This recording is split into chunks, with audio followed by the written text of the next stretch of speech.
안녕하세요. 뉴스반장입니다. 안녕하세요. 김호준입니다. 언론에 검찰의 진짜 힘은 보도하고 기소하는 데 있는 게 아니라 보도했어야, 기소했어야 마땅한 일들을 묻어버린 데 있죠. 그 힘으로 기득의 카르텔이 만들어지고 그 카르텔 위에 나쁜 권력이 구축됩니다. 그리고 그런 권력은 자신이 듣고 싶지 않은 소리는 닥치게 만들 수 있다고 착각하죠. 그 카르텔에 균열을 내겠다. 편파적으로. 그러나 그 편파에 이르는 과정은 공정할 것이다. 김호준의 겸손은 힘들다 뉴스공장 첫 번째 김호준 생각이었습니다. 2023년 1월 9일 약속한 대로 그가 돌아왔습니다. 김어준의 뉴스공장 시즌2가 마침내 시작됐는데요. 김어준의 겸손은 힘들다 뉴스공장이 구독자 50만 명을 돌파한 데 이어 동시 접속자 18만 명이라는 기염을 토하며 화려하게 복귀했습니다. 그의 첫 일성은 거침이 없었는데요. 나쁜 권력은 자신이 듣고 싶지 않은 소리는 닥치게 만들 수 있다고 착각하죠. 그 카르텔에 균열을 내겠다. 편파적으로. 그러나 그 편파에 이르는 과정은 공정할 것이다. 역시 김어준. 그가 있어 다시 행복해집니다. 지금 전 세계를 쭉 돌아보고 또 우리 인류 역사를 돌아보면은 자유의 가치를 소중히 여기는 그런 자유사회와 개인이나 또는 어느 집단이 독재를 하는 이런 전체주의 사회와 비교를 했을 때 국민들이 느끼는 행복과 그리고 그 사회의 풍요 이런 것들이 비교가 되지 않습니다. 그런데 이 자유사회라고 하는 것은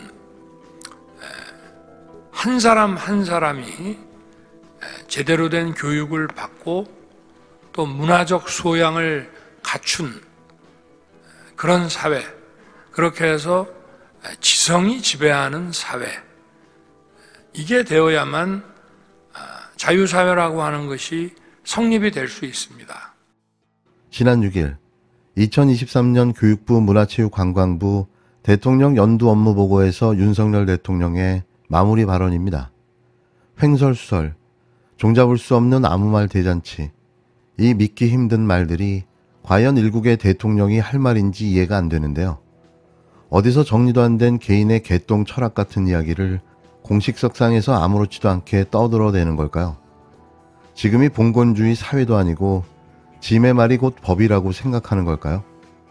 오로지 자유와 연대, 이 정도로 초라한 가치관과 부족한 지적 수준을 가진 자가 대한민국 대통령이라니 좌절스럽습니다. 교육도 마찬가지입니다. 지금 이 교육이라는 것의 개념이 바뀌었고 또 교육의 목표와 이 목적이 바뀌었습니다. 그렇기 때문에 거기에 사회 변화에 맞춰야 된다.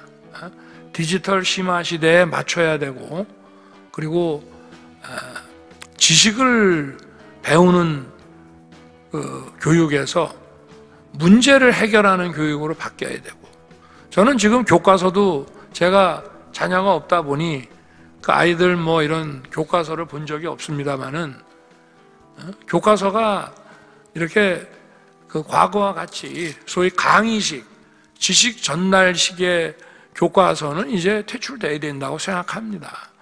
문제를 던져주고 함께 생각하고 답을 구해내는 거 이런 식으로 바뀐다고 한다면은 그게 아마 개인별 그 맞춤형으로 교육이 바뀌어가기에 아주 용이하고요. 아까 그 국어 선생님 말씀도 하셨지만 저도 학교 다닐 때 국어가 재미가 없었습니다. 아니 우리말을 못하러 또 배우냐. 그리고 뭐 시험 문제 보면은 이게 그 뭐 이런 그 이런 문학하시는 분들의 무슨 이게 뭐 총독파냐 뭐냐 뭐 무슨 자음접변이냐 뭐 이런 것이 국어라고 하는 그게 아니죠. 우리의 문화를 배우는 거 아니겠습니까? 그런데 이제 뭐 예를 들면은 뭐 어떤 그런 시라든가 어떤 뭐 이런 걸 놓고 우리가 거기에 대해서 뭔가 자기의 느낌을 적는다든지 뭐 이런 거를 통해서 한다 그러면 재미없어 할 사람이 아마 없지 않겠나 싶고요.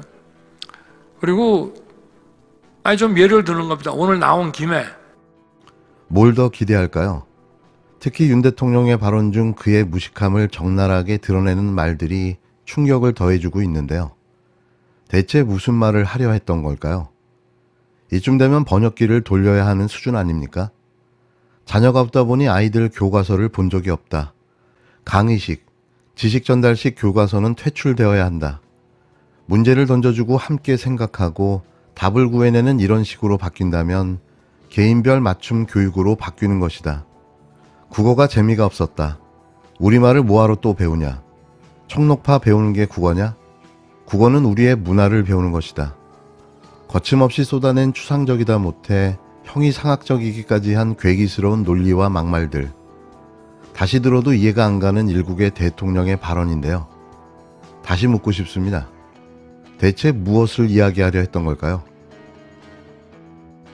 리포엑츠 허재현 기자가 대장동 개발 의혹을 수사 중인 어미준 부장검사에 대한 폭로 기사를 예고해 눈길을 끌었습니다. 허 기자는 8일 오후 경고 또는 유서라는 제목과 함께 내일부터 윤석열이 학교온 검사 어미준의 추악한 과거를 폭로하는 기사를 민들레와 리포엑츠 등에 연재할 것이라고 밝혔는데요. 그는 엄부장 검사에 대해 대놓고 증언을 조작하고 별건 수사로 피의자는 물론 사건 참고인의 참고인까지 대놓고 괴롭혀온 자라며 어떻게 이런 자가 윤석열 정부 핵심 검사로 있을 수 있단 말인가. 이 자는 즉각 수사를 받아야 할 범죄자라고 주장했습니다. 그러면서 검찰에 미리 경고한다. 제보자 색출을 위해 나까지 수사하려 들면 나는 대놓고 도주할 거다라며 보도를 이유로 구속되고 제보자 색출을 당하고 하느니 나는 그냥 잠적할 것이고 해외 망명도 불사하겠다고 적었습니다. 또 혹여 죽게 되더라도 내가 파악한 내용들을 계속 세상에 알려줘야 하니까 내 취재 수첩은 국회 모 의원실에 보낼 것이라며 한국 언론단체나 민변 등 인권단체들이 나 같은 독립매체를 운영하는 기자는 유튜버 취급이나 하면서 같이 연대에 싸워주지 않는 걸 더 탐사가 당하는 일을 곁에서 지켜보면서 알게 됐다. 나는 기자로서 명예롭게 보도하다가 죽겠다라고 의미심장한 말을 덧붙였습니다. 마지막으로 허 기자는 내가 왜 검찰을 건드리는 보도를 하기 전에 이런 유언까지 공개적으로 써야 하는 건지 참담하다며 그러나 이제 기자가 보도 전에 준비해야 될 게 많은 세상이 됐다며 끝을 맺었는데요. 과연 대한민국의 기자다운 기자가 몇이나 있을까요? 진짜 기자 허재현 기자를 응원합니다.